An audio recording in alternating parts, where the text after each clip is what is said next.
Right, let's get one thing straight. Before Lamborghini was the last word in automotive theater, it was the last word in tractors.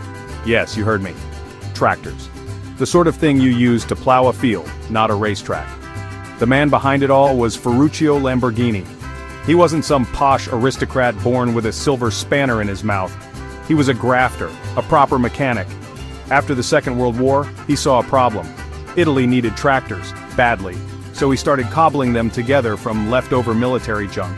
He was brilliant at it. His tractors were powerful, reliable, and sold like hotcakes to farmers who were frankly tired of using donkeys. Ferruccio became seriously wealthy, properly minted. He had money coming out of his ears. And what do you do when you have more money than sense?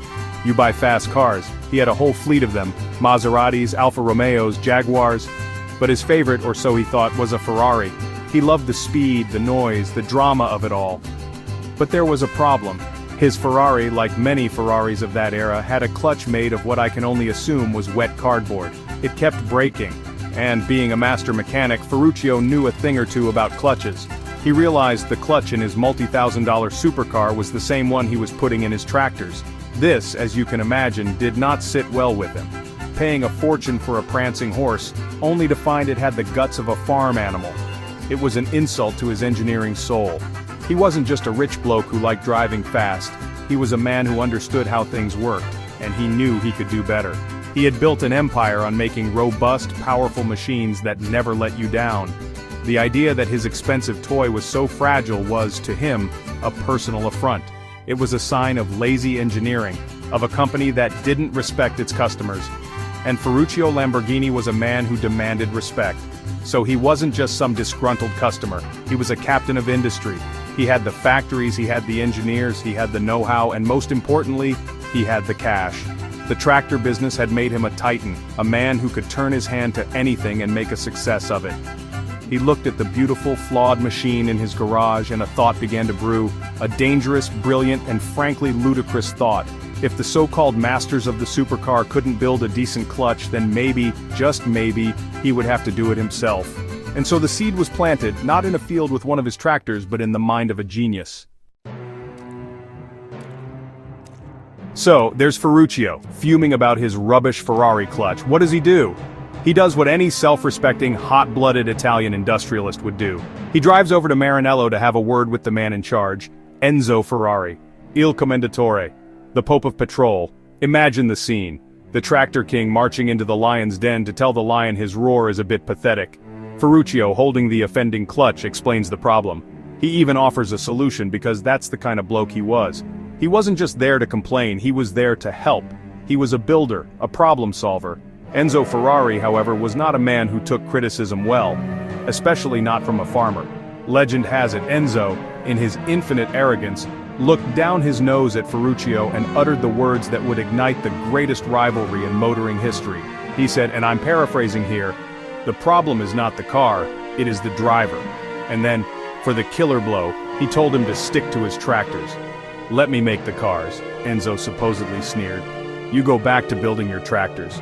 Oh dear. You don't say that to a man like Ferruccio Lamborghini. That's like telling a volcano to cool down. That was it. The gauntlet had been thrown down. Ferruccio stormed out of that office not as a customer, but as a rival. The insult echoed in his ears. Stick to tractors? He would show Enzo, he would show the whole world. He wasn't just going to build a better clutch, he was going to build a better car. A faster car, a more reliable car, a grand tourer that was the absolute pinnacle of engineering and luxury. A car that wouldn't leave you stranded on the side of the road with a gearbox full of neutrals. The mission was no longer about fixing a part, it was about destroying a myth. The decision was made right then and there. Automobili Lamborghini was born out of pure, unadulterated spite. And isn't that the best reason to do anything? He wasn't in it for the racing pedigree. In fact, he famously said he would never go racing. His cars would be for the road. They would be the ultimate expression of power and comfort, designed for wealthy industrialists like himself who wanted to cross continents at incredible speed without getting a bad back. The war was on. Ferrari had the history, the reputation, the racing wins. Lamborghini had something far more powerful. A brilliant engineer with a colossal chip on his shoulder. Ferruccio didn't mess about. He was a man of action. In 1963 he founded his car company, building a state-of-the-art factory in a place called Sant'Agata Bolognese, conveniently right down the road from Ferrari. A deliberate poke in the eye. He then poached some of Ferrari's best engineers, including a genius named Giotto Bizzarini, who had designed Ferrari's legendary 250 GTO engine.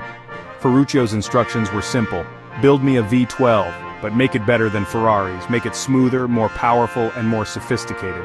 The result was a masterpiece. A 3.5-liter quad-cam V12 that was in every measurable way superior to what was coming out of Maranello. With the engine sorted, they needed a car to put it in.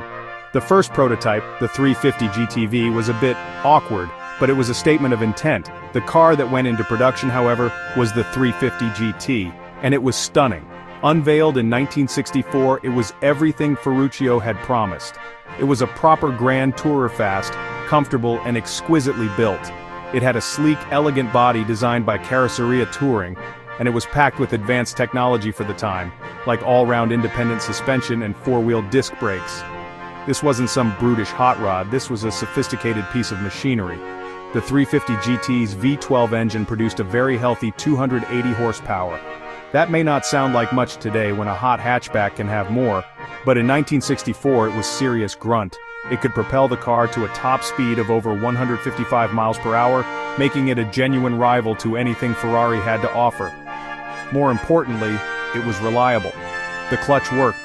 The engine didn't throw a fit every Tuesday. You could, in theory, drive it every day. It was the car Ferruccio had dreamed of, a supercar without the supercar tantrums. It announced to the world that Lamborghini was not a joke. It was a commercial success. Not a massive one, but it was enough. It proved that the tractor maker could indeed build a world-class automobile. The 350 GT put Lamborghini on the map. It was the perfect opening salvo, a beautifully engineered warning shot fired directly at Enzo Ferrari. It said, "I am here, and I am serious." It was refined, it was fast, and it was built with a passion for perfection that came directly from the man whose name was on the badge. But it was also, dare I say it, a little bit sensible. What came next, however, would be anything but. Just when everyone thought Lamborghini was about making sensible, fast GT cars, a few of Ferruccio's young rebellious engineers decided to do something mad in their spare time. They designed a car with the engine in the middle, not behind the front axle but properly in the middle, right behind the driver's head, mounted sideways. This was racing car technology, stuff you saw at Le Mans. When they showed their creation to Ferruccio, he was skeptical. He wasn't interested in racing, but he saw the marketing genius of it. And so, he gave it the green light. The result was a car that changed the world. The Lamborghini Miura, unveiled as a rolling chassis in 1965, and then as a full car in 1966, the Miura didn't just move the goalposts, it set fire to the whole stadium. Nothing on earth looked like it. Penned by a 27-year-old Marcello Gandini at Bertone, it was impossibly low, impossibly wide, and impossibly beautiful. It had headlights that flipped up like sleepy eyes and a clamshell rear that opened up to reveal that glorious V12 engine, now bored out to 3.9 liters and producing 350 horsepower. It was the first ever mid-engine production supercar. It was the birth of a legend. Everything we think of as a supercar today started here. The performance was biblical. The Miura P400 could hit a top speed of around 174 miles per hour, which in the mid-1960s was like warp speed. Driving it was an event. The noise of that V12 sitting right behind your ears was a symphony of mechanical fury. It was intimidating, demanding, and utterly intoxicating. It wasn't a car for the faint of heart. Early versions had a tendency to get a bit light at the front at very high speeds, which is a polite way of saying they wanted to take off. But who cared? You were in a Miura, you were a god. The Miura became the must-have toy for the jet set. Frank Sinatra, the Shah of Iran, Miles Davis, they all had to have one. It was a symbol of rebellion, of outrageous wealth, and of a new kind of automotive beauty. It made Ferrari's front-engine cars look like old-fashioned relics overnight. Enzo Ferrari himself was reportedly furious, and was forced to respond years later with his own mid-engine car. The Miura wasn't just a car, it was a phenomenon. It defined its era and created the blueprint for every supercar that followed. It was, and still is, one of the most beautiful objects ever made by mankind. After the flowing sensual curves of the Miura, what do you do for an encore? You can't do more of the same. You have to do something completely different. You have to shock the world all over again. And that is exactly what Lamborghini did.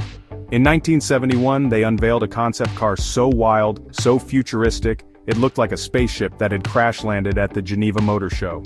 It was all sharp angles, flat planes, and brutal aggression. And it had doors that went up. They called it the Countach. The name itself is a local Piedmontese exclamation of astonishment. Roughly translated, it means good heavens. And that was putting it mildly. Designed once again by the genius Marcello Gandini, the Countach was a complete rejection of convention. If the Miura was beautiful, the Countach was pure theater. It was designed to do one thing, stop people dead in their tracks. And it worked. When the production version, the LP400, arrived in 1974, it was even more insane. It had a massive 4.0-liter V12 engine mounted longitudinally. That's what the LP means, longitudinale posteriore, and it produced around 375 horsepower. The top speed was claimed to be around 186 miles per hour, or 300 kilometers per hour, a figure that cemented its place at the top of the supercar hierarchy. Driving a Countach was, by all accounts, an ordeal. The visibility out of the back was non-existent. The clutch was heavier than a dead elephant. The cabin was hot, cramped, and noisy. To reverse park, you had to employ the famous Countach cringe. Open the door, sit on the sill, and look backwards over the roof. But none of that mattered, because look at it. It was the car every schoolboy dreamed of. It was the ultimate poster car, pinned to millions of bedroom walls throughout the 70s and 80s. It was the physical embodiment of excess and outrageousness. Over its long 16-year production run, the Countach just got madder. It grew enormous wings, flared wheel arches, and fat Pirelli tires that looked like they belonged on a monster truck.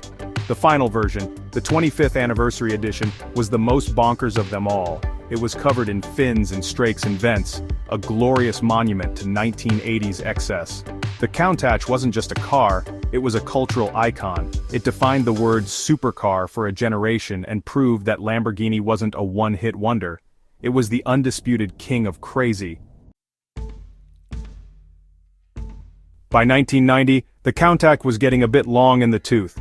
Lamborghini needed a successor, a car to take the brand into a new decade. The result was the Diablo. Named after a ferocious fighting bull, it had the unenviable task of replacing a legend. The styling, again by Gandini, was a smoother, more modern take on the Countach wedge, but it was still pure, undiluted Lamborghini. It was wide, low, and menacing. Under the engine cover sat a monstrous 5.7-liter V12, now with 485 horsepower. For the first time, a production Lamborghini could officially break the 200 miles per hour barrier with a top speed of 202 miles per hour, or 325 kilometers per hour. The Diablo was a beast. Early versions were brutally difficult to drive. They were rear-wheel drive only, with no power steering and no driver aids. It was a car that demanded your full attention, and if you got it wrong, it would bite you. Hard. But it was also incredibly exciting. The raw power, the deafening noise, the sheer sense of occasion. It was everything a Lamborghini should be. Over the years, it became more civilized. The Diablo VT, introduced in 1993, added an all-wheel drive system called viscous traction, which made the car much more manageable. It was a sign of things to come, a nod towards usability. Then came the new millennium, and with it, a new bull. The Murciélago, launched in 2001, was the first all-new Lamborghini under Audi's ownership. You could see the German influence immediately. The build quality was better, the ergonomics actually made sense, and things generally worked. But thankfully, they hadn't sanitized it. The design, by Luc Donkervolk, was still pure drama, a stealth fighter for the road. It retained the V12 engine and the all-important scissor doors. The engine was now a 6.2-liter monster producing 572 horsepower, giving it a top speed of over 205 miles per hour, or 330 kilometers per hour. It was a perfect blend of Italian passion and German engineering. The Murciélago evolved into the even more powerful LP640, with a 6.5-liter V12 and 631 horsepower. It was faster, sharper, and even more dramatic, with a central exhaust pipe that looked like a cannon. This was the car that proved Audi understood Lamborghini. They didn't want to tame the bull, they just wanted to train it. The Murciélago was still a wild, fire-breathing supercar, but it was one you could trust not to fall apart. It was the bridge between the old, slightly chaotic Lamborghini and the modern high-tech powerhouse it would become. A true devil, but one with a German guardian angel. The late 20th century was a turbulent time for Lamborghini. The company had been passed around more than a hot potato, with ownership by Chrysler and then an Indonesian investment group. It was financially unstable and struggling to develop new models. Then, in 1998, a savior arrived from an unlikely place, Germany. Audi, a subsidiary of the mighty Volkswagen Group, bought Lamborghini. Many feared the worst. They thought the Germans would strip the company of its soul, turning out boring, efficient supercars. How wrong they were. Audi did the smartest thing imaginable. They gave Lamborghini money and resources and then mostly left them alone to do what they do best, build mad cars. The German influence was subtle but crucial. They brought stability. They brought quality control. Suddenly the electronics worked. The air conditioning blew cold air, not just hot promises. The cars were built to a standard that could rival a Porsche, but they didn't touch the core DNA. The designs were still outrageous, the engines were still naturally aspirated behemoths, and the noise was still glorious. Audi understood that you don't buy a Lamborghini for its practicality, you buy it for the drama. They just made sure the drama didn't involve calling a tow truck. It was the best thing that ever happened to the company. The first major product of this new era was an absolute game-changer, the Gallardo. Launched in 2003, this was the baby Lambo, a smaller, more accessible model designed to take on the Ferrari 360 and Porsche 911. It was powered not by a V12 but by a new 5.0-liter V10 engine, kicking out a massive 493 horsepower. Mated to a standard all-wheel drive system, it was incredibly fast, hitting a top speed of 192 miles per hour or 309 kilometers per hour. It was still a proper Lamborghini, with wedge-shaped styling and a cockpit that felt like a fighter jet. Crucially, the Gallardo was a car you could genuinely use. It was relatively easy to drive, visibility was decent, and it was reliable. The result? It became the best-selling Lamborghini of all time, with over 14,000 sold during its 10-year run. It transformed Lamborghini from a niche, low-volume manufacturer into a proper supercar powerhouse.